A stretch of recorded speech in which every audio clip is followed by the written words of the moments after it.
নমস্কার বন্ধুরা, তোমরা সকলে কেমন আছো? আশা করছি আমার পরম পিতার কৃপায় সকলে খুব ভালো আছো। আজকে তোমাদের সাথে আমি শেয়ার করব আমি দেওঘর ঠাকুরবাড়ি গেছিলাম, কিভাবে গিয়েছিলাম এবং ঠাকুরবাড়ি ঠিক কেমন দেখতে। দেখো, প্রথমে আমরা নৈহাটি থেকে বালিয়া এক্সপ্রেস ধরে চলে গিয়েছিলাম ঠাকুরবাড়ি। আর দেখতে পাচ্ছ ছেলের প্রথম ট্রেন জার্নি, প্রথম ঠাকুরবাড়ি দর্শনও বলতে পারো। আমার প্রথম থেকেই ইচ্ছা ছিল যে ছেলেকে ঠাকুরবাড়ি দর্শন করাবো, তো সেই জন্যই ঠাকুরবাড়ির উদ্দেশ্যে রওনা হলাম। তো দেখো, ছেলে ভালোই বেশ এনজয় করছে ব্যাপারটা। নতুন জায়গা, কোনো দিনও ট্রেনে ওঠেনি, প্রথম ও ট্রেনে উঠলো। ও দিয়ার সাথে বসে বসে দেখছে জানলা দিয়ে, চুপ করে বসে। আর প্রথম বাইরেটা ঠিক কেমন হয়, ট্রেনে কেমন অনুভূতি হয় ও দেখছে। এর মাঝখান থেকে আমি একটু নিজেরও ভিডিও নিয়ে নিলাম। এই যে ফোন নিয়ে খেলছে, নতুন ফোনটা আমার বাবার, সেটাকে ভেঙে দিয়েছে, ওটা ছাড়া ওর হবে না। এই দেখো, জসিডি জাংশনে আমরা পৌঁছে গেলাম। দেওঘর যেতে গেলে প্রথমে জসিডি জাংশনে নামতে হয়, তারপর ওখান থেকে অটো করে দেওঘর ঠাকুরবাড়ি পৌঁছে যেতে হয়। এই যে আমরা যাচ্ছি, স্টেশন থেকে নেমে 4-5 ঘন্টা লাগে ট্রেন যদি ঠিকঠাক যায়, আর যদি লেট হয় তাহলে দেরি হয়। এই যে দেওঘর পৌঁছে চলে গেলাম সোজা আনন্দবাজারে ঠাকুর ভোগ খেতে।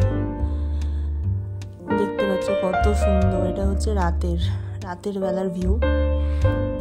দিনের বেলাটাও আমি দেখাবো। কত বড় জায়গা আনন্দবাজার যেখানে হয়, আর এটা হচ্ছে ঠাকুর বাংলা। দেখো দিনের বেলা কি সুন্দর লাগছে, আর ঠাকুর বাড়ির ভেতরটা এত সুন্দর, কি বলবো, মন ভালো হয়ে যাবে। বছরে একবার ঠাকুর বাড়ি আসতে পারলে আর কোনো জায়গায় যাওয়ার দরকার পড়ে না। এখানে আসলেই মন তোমাদের সকলের ভালো হয়ে যাবে। এত সুন্দর পরিবেশ আর এত সুন্দর ওয়েদার, সব কিছু সব দিক থেকেই সেরা হচ্ছে আমার ঠাকুরবাড়ি। এখানে আসলে মন তোমার একদম সুন্দর হয়ে উঠবে। আর এই দেখো, আমরা আনন্দবাজারে গিয়েছিলাম। এই যে আনন্দবাজারে খেতে যাচ্ছি আনন্দবাজারে খেতে। এই যে ছেলেকে নিয়ে যাচ্ছে আমার বাবা। আর এই যে ভোগ খেতে বসেছি আনন্দবাজারে। এই ভোগ পুরো একদম অমৃত। কারোর যদি আনন্দবাজারের ভোগ খেয়ে কোনো মানুষ যদি অসুস্থও থাকে, সেই মানুষ নতুন করে প্রাণ ফিরে পায়, সে সুস্থ হয়ে যায়। সত্যি এইখানে দেওঘরে আসলে আমরা কখনোই আনন্দবাজারের প্রসাদ আমরা মিস করি না।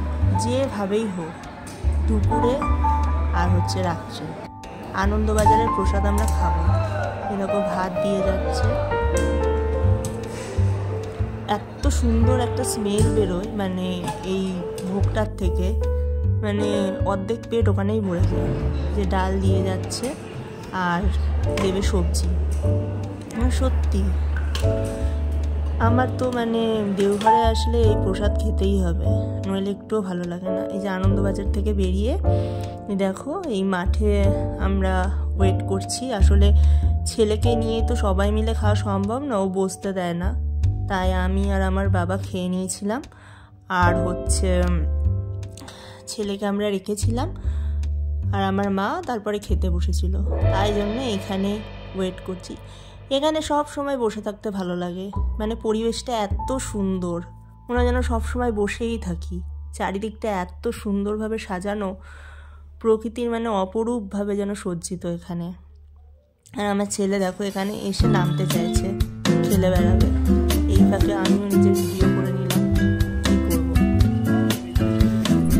চারিদিকে দেখো, চারিদিকে শুধু গাছ আর গাছ, সবুজ আর সবুজ। এই জায়গা ছেড়ে যেন আসতে ইচ্ছা করে না, মনে যেন সবসময় এখানেই থাকি। আর আমার ছেলে গাছ দেখছে, গাছের পাতা টানতে যাচ্ছে, এই করছে। আমার বাবাকে মানে ছুটিয়ে ছুটিয়ে একাকার করছে, বসবে না কোনো জায়গায় চুপ করে, ও শুনতে যায়। ছোটবেলায় যা হয় আর কি, আমরাও তো তাই করে বেড়াতাম, ঘুরে বেড়াবে। এই যে কাঁধে করে নিয়ে ঘোরাচ্ছে, ও ঘুরে বেড়াচ্ছে। রোদটাও মানে এত সুন্দর লাগছিল, আমরা নভেম্বরে তো গিয়েছিলাম, মানে রোদটাও ভালো লাগছে নিতে। আমার মার খাওয়া হয়ে গেছে, চলে এসছে, এইবারে আমরা এখান থেকে বেরিয়ে পড়বো। ব্যাস, এই রোদটা একটু গায়ে লাগাতে লাগাতে যাব, এতে ভালোও লাগবে। আর এখানে হাঁটতে খুব ভালো লাগে, মানে চারপাশে শুধু গাছ আর গাছ, গাছ আর গাছ। আর তারপরে চলে গেলাম বিকেলবেলা ঠাকুর বাড়িতে প্রার্থনা করতে। প্রার্থনার টাইমে ঠাকুর বাড়ির ভেতরে এই জায়গাটায় ভিডিও আমি করতে পেরেছি, কিন্তু ঠাকুর যেখানে আছে ওইখানে ভিডিও করা একদমই বন্ধ। আর এই যে ঘড়িটা দেখতে পাচ্ছ তোমরা, এই ঘড়িটা একদিনে তৈরি করা হয়েছিল। আর এই যে এখান থেকে এন্ট্রি, আর এই যে পাবলিশিং হাউসও আছে, তোমরা দেখতে পাবে। আর এইখানে হচ্ছে ঠাকুরের এখানেও মূর্তি আছে, আর ভেতরে হচ্ছে ঠাকুর বড়মার মূর্তি আছে, কিন্তু এখানে ভিডিও করা যাবে না। ওই দিন ছিল পূর্ণিমা, চাঁদটা দেখো একদম জল জল করছে, খুব সুন্দর লাগছিল চাঁদটা ঠাকুর বাড়ি থেকে। আমরা মিউজিয়ামেও গেছিলাম, কিন্তু মিউজিয়ামে ভিডিও করতে দেবো, ভিতরে মিউজিয়াম আছে। তারপরে প্রার্থনা যেই হয়ে গেল, আমরা তখন বেরিয়ে যাচ্ছি। আমার তো কিছুতেই ইচ্ছা করছে না যে ওখান থেকে যাব, কিন্তু সবকিছু টাইমে বাধা, বেরোতেই হবে। এই ঠাকুর বাড়ির ভেতরে একবার ঢুকলে আর মন চায় না বেরোতে। আর ওই সামনে হচ্ছে প্রার্থনা হয়। আর তোমাদের এই ফটোটা আমি দেখাচ্ছি ভিডিওগ্রাফিতে, যেটা হচ্ছে বড় মা আর ঠাকুর, এটা হচ্ছে টোটালি মানে সোনা দিয়ে করা। তো এইটা আমি দেখাচ্ছি, এই ভিডিওটা করা যাবে, কিন্তু ভেতরের কোনো ভিডিও করা যাবে না। আমার ছেলে ঘুরবে, ও মানে চারিদিকে ঘুরে বেড়াবে কোল থেকে নেমে, তাই চারিদিক দেখছে, নতুন জায়গা তো, তাই চারিদিকটা ভালোভাবে ও দেখছে। এত সুন্দর লাগছে ভেতরটা, সত্যি আমার তো এখান থেকে বাইরে বেরোতেই ইচ্ছা করছে না।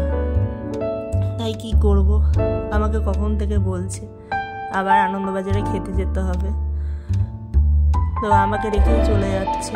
তারপরে রুমে চলে গেল। আমার ছেলেকে দেখো, আমার পিসি বোনেরা গিয়েছিল তো, মন্দির থেকে বাস ছেড়েছিল, আর ওই দাদা হচ্ছে আমার ছেলেকে করতালটা কিনে দিয়েছে। ও নিজের ছেলের জন্য, মানে ওর নাতির জন্যও কিনেছে একটা, আমার ছেলের জন্যও কিনেছে। ও ওটা বাজিয়ে বাজিয়ে গান করছে করে, ও জয় রাধে রাধে শোনে তো, ওটা শুনে ও করে। এই যে সকালবেলা চলে এলাম ঠাকুর মন্দিরে। এবার এখান থেকে হচ্ছে ঠাকুর বাড়ির সকলের সাথে আমরা দেখা করতে যাচ্ছি। ঠাকুর বাড়ির এরিয়াটা কত বড় দেখো, চারিদিকে শুধু সবুজ আর সবুজ, তোমরা দেখতে পাবে। এই ঠাকুর বাড়ির এই যে জায়গাটায় আমরা ঢুকছি, এখানে বাঁ দিকে হচ্ছে চিড়িয়াখানা আছে, মানে পাখি রাখা আছে, কত রকমের পাখি রাখা আছে। আর এই জায়গাটায় রয়েছে হচ্ছে কাকাতুয়া আছে, বদ্রি পাখি আছে, আর দুটো কাকাতুয়া পাখি আছে, একটা ঘরের ভেতরে রয়েছে, একটা বাইরে রয়েছে। আমার ছেলে ওইটাই দেখছিল, পাখিগুলোকে দেখছিল, ওরা ডাকছিল তো, দেখে তারপরে আবার মুখ ঘুরিয়ে নিল। ও তাই করে, ব্যাস ওকে নিয়ে ঘোরাতে হবে, দাঁড়ালে চলবে না। এই যে ঠাকুর বাড়ির চারিদিকে দেখো, একদম পুরো সবুজ গাছপালায় ভর্তি, শুধু মনে হয় এই জায়গা দিয়ে শুধু হেঁটে যাই। তার মাঝখানে আমি নিজেরও ভিডিও করে ফেললাম, মানে এত সবুজ, মানে আমি নিজেকে আর সামলাতে পারছিলাম না, এত সুন্দর জায়গা। আর ওটা হচ্ছে শিশু কানন, ওখানে হচ্ছে বাচ্চাদের পার্ক আছে, বিকেলবেলায় খোলে, বাচ্চাদের সবাইকে নিয়ে আসে। আর চারিদিকে ঠাকুরের বাণী দিয়ে লাগানো রয়েছে, সব কিছু তোমরা দেখতে পাচ্ছ। একবার ঘুরে দেখে আসতে পারো, দেখবে সত্যি খুব ভালো লাগবে। ঠাকুর বাড়ি এত সুন্দর। তারপর এখান দিয়ে সোজা চলে যাচ্ছি, সব জায়গায় হচ্ছে ঠাকুর বাড়ির ঘর করা আছে, এখানে প্রত্যেকেই থাকে ঠাকুর বাড়ির যারা সদস্য আছেন। সামনেটায় এই যে এদিকেও রয়েছে গাড়ি রাখে।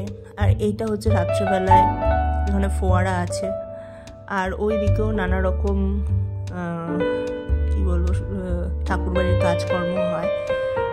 আবার এই রাস্তাটা দিয়ে চলে যেতে হবে, সোজা চলে যাচ্ছি। কি সুন্দর পরিবেশ, মনোরম পরিবেশ। আমার যেন মনে হচ্ছে সবসময় থেকেই যাই, এখানেই থেকে যাই, ঘরে ঢুকবো না, সব সময় এখানে থাকি। কিন্তু সবসময় তো এখানে থাকতে দেবে না, এরও একটা টাইম আছে। যাই হোক, যাচ্ছি। ঠাকুরবাড়ির ভেতরে যখনই ঢুকবো, সামনে যে গেট আছে ওখান দিয়ে যখনই ঢুকবো তখনই ক্যামেরা বন্ধ করে দেবো, ফটো তুলতে দেবে না। তারপরের দিন সকালে চলে এলাম ঠাকুরবাড়িতে আনন্দবাজারে ভোগ খেতে। এই ভোগ কোনোভাবেই মিস করা যাবে না। যাই হোক, যারা আছেন প্রত্যেকটা বলবো, দীক্ষিত হোক আর দীক্ষা নাই নিন, এই ঠাকুরবাড়ি এসে একবার ঘুরে যাবেন আর ঠাকুরের প্রসাদ গ্রহণ করবেন। মানে এই প্রসাদ অমৃত। আর ঠাকুরবাড়ির জায়গাটা এত সুন্দর, না ঘুরলে বুঝতে পারবেন না। জয় গুরু।